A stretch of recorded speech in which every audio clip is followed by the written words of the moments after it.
ये बहुत अरसा पहले की बात है कि एक गांव में एक प्यारी बच्ची वसिलिसा रहती थी। एक दिन उसकी माँ ने वसिलिसा को एक अनमोल तोहफा दिया।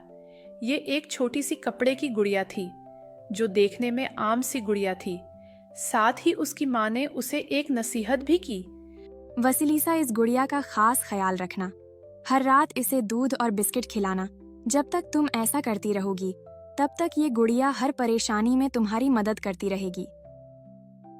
वसिलिसा ने अपनी माँ की बात पर अमल किया। वो हर रात इस गुड़िया को सोने से पहले दूध और बिस्किट खाने के लिए दिया करती थी। कुछ अरसे बाद वसिलिसा की माँ शदीद बीमार हुई और इसी बीमारी के सबब वो दुनिया से रुखसत हो गई। माँ की वफात के बाद वसिलिसा के वालिद को उसकी परवरिश की फिक्र लाहक होने लगी। चुनांचा उसने दोबारा शादी करने का फैसला किया। बाप की दूसरी बीवी की पहले से ही अपनी भी 2 बेटियां थीं। हकीकत ये है कि वो वसिलिसा से सख्त हसद करती थीं और उससे दिल से नफरत करती थीं। जब तक वसिलिसा का वालिद घर में मौजूद रहता था, सूतीली माँ और बहनें जाहिर करती थीं कि वो वसिलिसा को पसंद करती हैं। लेकिन जैसे ही उसका बाप घर से बाहर जाता था, वो उसके जिम्मे घर के तमाम काम लगा देती थीं। वक्त गुजरता रहा और इसी तरह 16 बरस गुजर गए। अब वसिलिसा एक जवान खूबसूरत लड़की थी। बेटा, मुझे 1 महीने के लिए काम के सिलसिले में जाना होगा। अपना ख्याल रखना।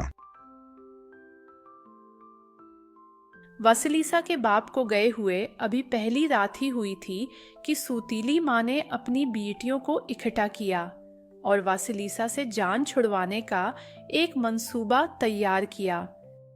वसिलिसा, जंगल में बाबा यागा की झोंपड़ी में जाओ और रोशनी के लिए कुछ चिराग लेकर आओ।